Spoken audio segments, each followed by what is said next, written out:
Untuk kesekian kalinya, kita semua dipaksa melihat realita pahit. Timnas Indonesia yang kemarin sempat kejutkan Asia, ternyata tak berdaya di level AFF. Padahal targetnya tahun ini adalah pulang dengan menggondol gelar. Semula, targetnya tak salah, tapi kalian yang nonton dari awal turnamen pasti sadar. Kalau juara, rasanya terlalu muluk-muluk buat timnas. Ada satu hal yang membuat timnas rontok di Piala AFF kali ini. Satu hal kecil, tapi sukses membuat masyarakat Indonesia patah hati. Assalamualaikum warahmatullahi wabarakatuh guys. Jumpa lagi bersama aku Bagas Hadi di sini ya. Nah, apa kabar kalian semua? Semoga kalian sehat-sehat selalu ya. Oke bang-abangku, absen dulu ya. Dari mana yang nonton video ini? Udah subscribe? Udah? Oke. Terima kasih ya. Nah, balik lagi di video aku. Kali ini aku akan reaction sebuah video yang berkaitan dengan timnas kita. Yang mana kita tahu bersama timnas kita itu gagal melaju dari fase grup, kandas di fase grup dan nggak lolos ke semifinal. Nah, sebenarnya kenapa sih timnas kita sehancur ini kan itu sih? Karena kan diisi oleh pemain-pemain diaspora yang kita bilang memiliki nama-nama beken, ya kan, di sejumlah klub. Dan juga ada beberapa yang pulang atau balik kampung ke Liga Indonesia dengan skuad terbaik dan semewah ya yang pernah ada untuk berlaga di Piala AFF ini, itu pun nggak mampu membawa kita sampai ke semifinal, apalagi sampai ke final ya kan. Nah, ini ada cuplikan video yang mengatakan kenapa sih timnas kita sampai seperti ini terpuruknya ya. Yuk kita saksikan sama-sama videonya guys.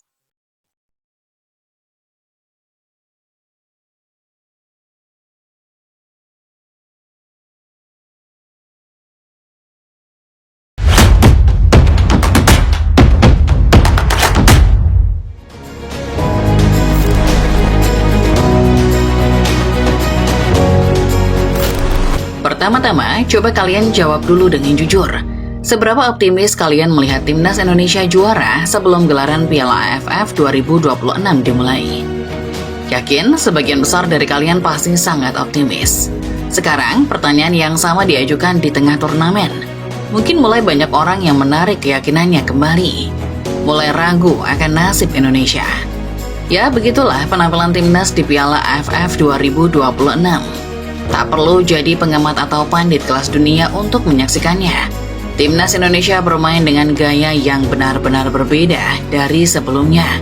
Kalau di awal kita disuguhi permainan atraktif ala John Hartman, di Piala AFF, boro-boro atraktif yang ada malah bikin ngantuk.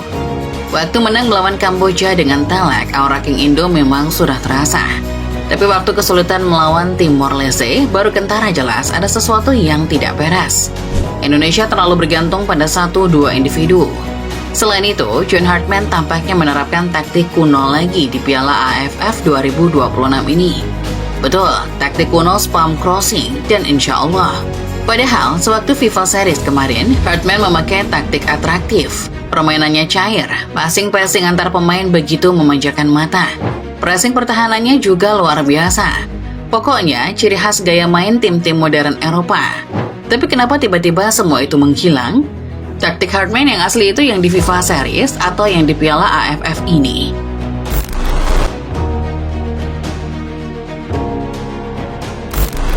Sebelum Hartman memulai debutnya, sudah banyak yang menganalisis permainan pelatih asal Inggris satu ini. Hartman dikenal punya gaya kick and rush, khas orang-orang Inggris. Artinya, sepak bola yang ia mainkan adalah sepak bola cepat. Basisnya adalah sepak bola menyerang, tanpa berlama-lama memegang bola. Soal formasi, Hartman menyukai formasi 3 back. Formasi ini memberinya fleksibilitas saat menyerang, juga saat bertahan. Saat menyerang, Hartman bisa menumpuk banyak pemain di lini depan. Sementara soal bertahan, Hartman bisa menginstruksikan wingback untuk turun, sehingga membentuk formasi 5 back. Sederhananya, taktik yang kalian lihat di FIFA Series kemarin itulah taktik utama Hartman. Saat menyerang, timnas tak banyak menguasai bola. Sekalinya dapat bola, langsung dikirim ke depan. Sementara sewaktu kehilangan bola, para pemain akan langsung melakukan press ke lawan dengan tujuan mengembalikan penguasaan bola secepat mungkin. Taktik semacam itu banyak dimainkan pelatih-pelatih modern di Eropa sana. Termasuk salah satunya adalah Luis Enrique. Maka tak mengherankan rasanya kalau menyebut Hartman ini punya karakter yang mirip dengan pelatih PSG itu. Tapi kenapa di Piala AFF tiba-tiba dia mengubah taktiknya?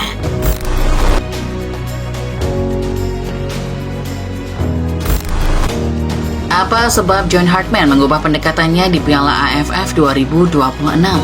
Jawaban singkatnya adalah perbedaan komposisi pemain. Kalian lihat kan siapa saja yang dibawa John Hartman ke turnamen antar negara ASEAN ini. Hartman tak bisa memanggil nama-nama macam Jay Itzas, Kevin Dix, atau Martin Paz. Maka yang dipilih mayoritas pemain dari liga lokal. Disinilah letak masalah utamanya.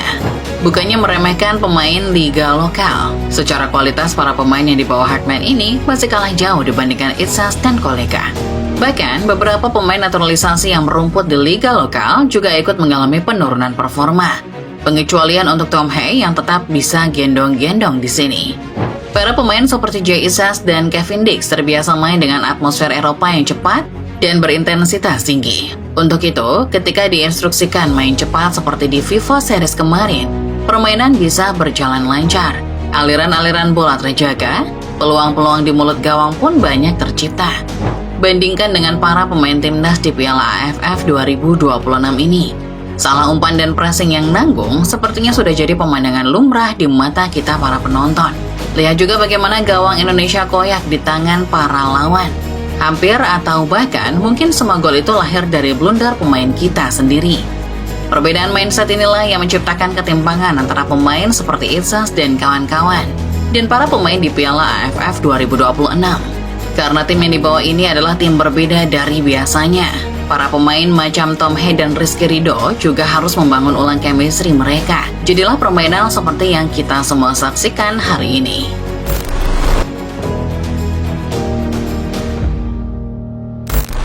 Perbedaan komposisi pemain jadi faktor paling mengejutkan. Kenapa Hartman memasang taktik berbeda di Piala AFF 2026? Tapi kalau kita kerucutkan, barangkali inilah penyebab utama mengapa taktik Hartman berbeda. Yap, Michel Becker. Becker sebetulnya adalah penyerang bagus, hanya saja kehadirannya menciptakan satu keanehan buat taktik timnas. Tadi sudah kita singgung bahwa taktik John Hartman di turnamen Piala AFF 2026 ini adalah taktik spam crossing dan insya Allah. Nah, taktik itu tercipta karena kehadiran Mitch di lini serang timnas Indonesia. Berdiri dengan postur tinggi menjulang, Mitch adalah target man murni yang piawai dalam hal bola-bola udara. Tipikal Mitch itulah yang membuat semua serangan timnas di Piala AFF 2026 ini selalu bermuara pada dirinya. Sekarang sudah paham masalahnya. Di FIFA Series kemarin, siapapun bisa jadi finisher. Sekarang, seolah semua beban menjadi finisher itu dilimpahkan seluruhnya kepada Mitch seorang. Betul, Mitch ini finisher ulung. Tapi mentang-mentang piawai dalam hal bola udara, bukan berarti semua serangan harus diarahkan pada Mitch.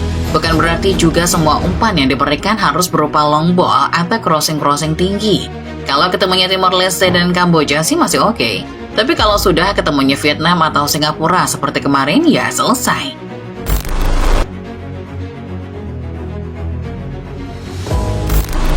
Sesuatu yang salah dari timnas Indonesia di Piala AFF 2026 bukanlah seseorang, tapi sebuah sistem. Dan rasanya tak ada yang lebih bertanggung jawab selain John Hartman. Di atas kertas, harusnya Indonesia bisa lolos fase grup. Apalagi ini targetnya juara. Nah, kalau sudah jauh dari target seperti ini, apakah Hartman layak ditendang? Sintayong dulu dipecat usai tersingkir dari babak grup Piala AFF.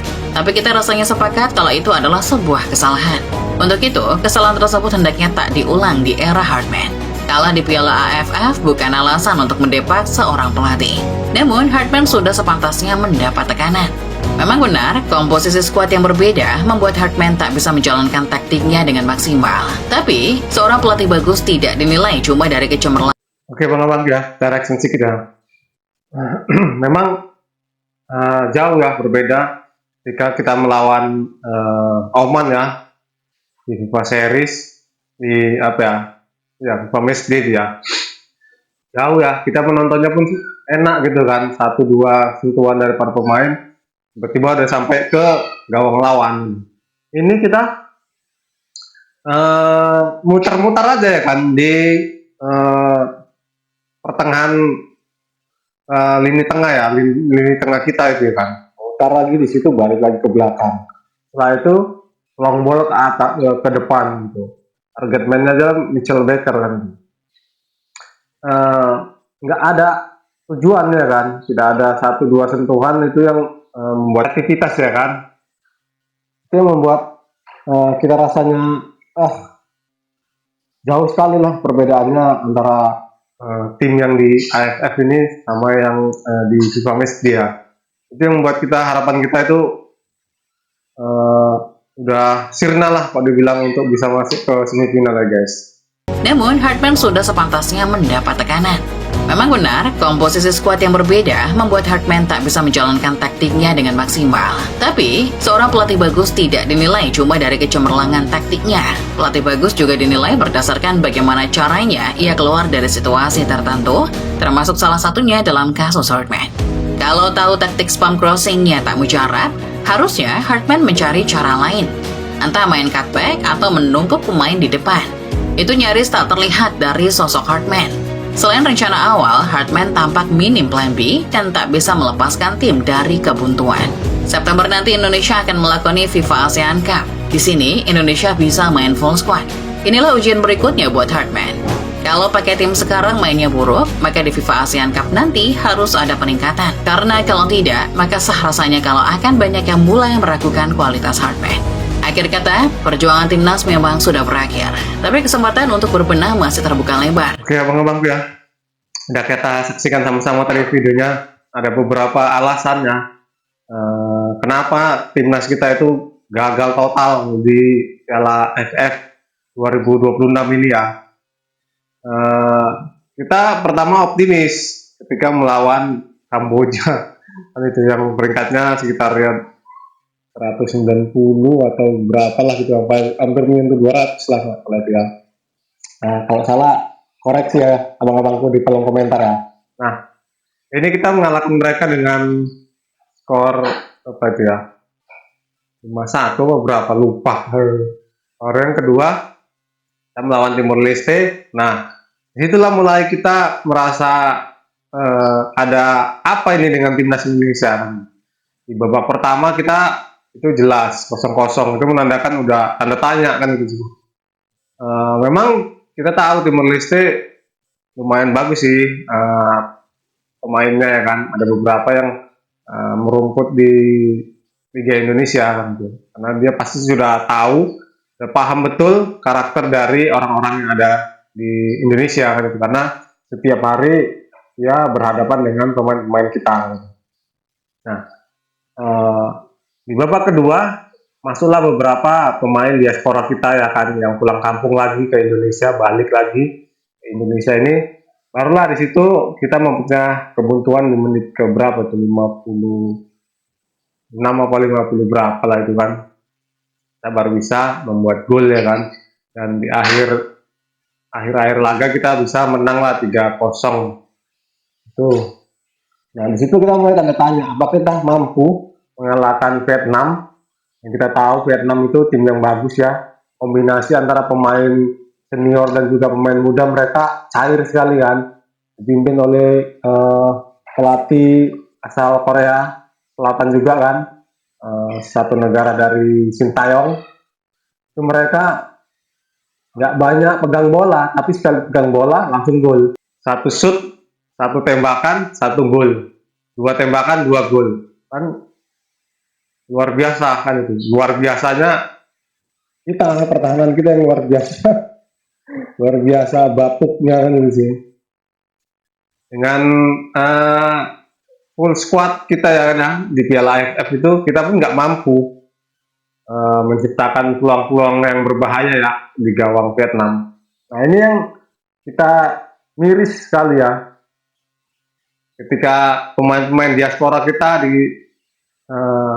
diminta pulang untuk bermain di Liga Indonesia, bukannya mengangkat performa pemain lokal ya, malah mereka yang terikut oleh pemain-pemain lokal kita ya kan, penurunan performa ya kan. Ini yang membuat siapapun pelatihnya pasti mengalami kesulitan yang sama ya. Dan ini terjadi oleh pelatih kita yang baru ya, John Hartman ini ya. Dia merasa kesulitan melatih tim lokal kita. Nah, yang kedua ya, yang aku lihat ya, ini menurut pendapatku ya bang-abang ya, stamina dari timnas kita ini loyo sekali ya. Ini loyo, berbeda dengan timnas kita ketika dilatih era Sintayong. Oh bang, kamu masih belum move on lagi dari Sintayong, bukannya belum move on kan itu. Kita lihat aja realitanya kan itu. Ketika kita dilatih oleh Sintayong ya, 90 menit pemain kita masih bisa berlari ya, dari sektor pertahanan sampai ke gawang dari lawan, itu masih bisa berlari kita 90 menit. Nah ini di menit ke 65 sampai 70 memasuki menit itu, kita udah jarang berlari pemain-pemain kita itu ya, seperti sudah kehabisan amunisi tenaga, mereka sudah tidak ada lagi tenaganya. Ketika kehabisan tenaga, otomatis ya kreasi dari pemikiran itu pasti blank kok dibilang ya, nggak mampu berkreasi karena dia sudah kecapean ya untuk berlari, apalagi dia mau menciptakan sebuah kreasi, membuat para pemain-pemainnya itu nyaman mendapatkan bola kan itu. Ini yang terlihat ya ketika kita melawan Timor Leste pun sudah terlihat itu. Ketika kita di menit ke 70-an itu sudah mulai kelelahan ya. Itu udah terlihat, dan puncaknya ketika kita melawan Vietnam itu sudah habis stamina kita ya. Mungkin abang-abangku punya pendapat lain ya? Enggak bang, stamina kita masih oke kok kan. Mereka masih bisa berlari ya. Mungkin itu pendapat abang-abang semua ya. Tapi menurut pendapatku, menurut aku menonton timnas kita bermain ya, stamina-nya itu sangat berpengaruh sekali. Berbeda dengan pemain yang dilatih oleh Sintayong ya. Itu jauh berbeda sekali. Dan yang kedua itu mental ya. Aku belum pernah melihat comeback dari John Hartman ini ya. Ketika kita tertinggal 1 gol, dia belum pernah menyamakan kedudukan menjadi 1 sama, atau biasa kita bilang comeback lah kok dibilang kan. Ini yang terlihat ya di pertandingan melawan Kamboja, Timur Leste, Vietnam, dan juga Singapura. Di pertandingan Kamboja kita mencetak gol duluan. Nah, ketika kita melawan Timur Leste sama, kita mencetak gol juga duluan. Walaupun tidak ada balasan gol ya dari Timor Leste. Dan yang puncaknya itu ketika kita melawan Vietnam, kita tertinggal. Bahkan di babak pertama kita sudah tertinggal 2 gol ya. Ini nggak ada rasa untuk menyamakan kedudukan kan itu, menyerang balik kan itu. Ini yang membuat kita merasa frustasi, kok bilang kita yang nontonnya frustasi kan, apalagi mereka yang bermain ya di lapangan ya, ketika stamina sudah ngedrop, tertinggal lagi oleh tim lawan. Nah itu membuat pecah konsentrasi ya. Ini belum ada John Hartman ini ketika kita tertinggal, dia belum ada pertandingan yang dia menangkan kembali kan. Ini pun terlihat ya ketika FIFA Matchday kita melawan Bulgaria, kita kan tertinggal juga itu kan, pas 0-1 itu kan. Nah, kita memang menguasai pertandingan, tapi kita nggak mampu menciptakan gol. Lain dengan tim yang dilatih oleh Sintayong, kita beberapa kali tertinggal juga kan. Ada itu kita melawan Malaysia ketika itu kan di Piala AFF 2000 berapa itu ya. Kita tertinggal kan, tapi kita bisa comeback 4-1. Baru melawan Singapura, ya kan? Itu berapa itu skornya itu? 4-3 apa 4 apa berapa dia guys? Itu kita tertinggal juga, kita kecolongan juga golnya kan, tapi dia bisa mengembalikan kembali kepercayaan pemain dan bisa menciptakan gol kan itu. Nah, yang selanjutnya ini kita yang paling mendasar ya, kita hanya berpaku pada satu pemain ya, yaitu Tom Haye. Itulah jenderal lapangan tengah kita yang semua berpaku pada dia. Bola pasti diarahkan ke dia dan dia yang menciptakan kreasi bagaimana bola ini bisa sampai ke depan. Ini yang terlihat ya di semua pertandingan dari awal pertandingan sampai kita melawan Singapura. Nah, ini yang terlihat. Jadi tim lawan ini sudah menganalisa bahwasanya pemain inilah yang menjadi kunci dari permainan. Ketika pemain ini dikunci pergerakannya, ya udah selesai kita. Dan itu terlihat ketika kita melawan Vietnam. Nah, Vietnam tahu caranya mengalahkan Indonesia ya dengan cara mengunci pemain satu ini, yaitu Tom Haye. Tom Haye dikunci pergerakannya, tidak dikasih ruang, tidak dikasih bola. Kita kebingungan. Kan sebelumnya itu kan ada video aku kan mengatakan Vietnam pasti akan mengunci jenderal lapangan tengah kita. Ternyata benar kan? Tom Haye dikunci pergerakannya, tidak dikasih ruang, tidak dikasih bola. Dia tidak bisa berkreasi dan terlihat tim kita mati arah, tidak tahu cara bermain bola yang efektif lah, kalau dibilang tidak ada kreasinya. Nah, oke Bang-Bangku, apa pendapat abang-abangku semua ya tentang video tadi ya? Ada beberapa alasan utama yang mengakibatkan timnas kita ini gagal di Piala AFF 2026. Dan yang menjadi sorotan utama itu adalah pelatih, jelas ya kan, pelatih yang menjadi otak di sebuah tim ya. Dia yang mengendalikan tim ini seperti apa untuk menjalankan sebuah turnamen. Nah, apa pendapat abang-abangku tentang video tadi? Tulis kolom komentar ya. Dan aku juga ucapkan terima kasih yang udah menonton video aku dari awal hingga akhir, juga udah subscribe, like, dan komen di setiap video yang aku bagikan. Aku ucapkan terima kasih ya. Dukung terus channel aku, semoga channel aku ini semakin berkembang dan aku lebih semangat lagi memberikan video yang terbaru dan menarik lainnya untuk abang-abangku semua ya. Dengan mensubscribe abang-abangku ini mendukung program pemerintah, yaitu dengan mengurangi pengangguran yang ada di Indonesia. Oke abang-abangku, sampai jumpa ya di video selanjutnya. Cheers, bye-bye.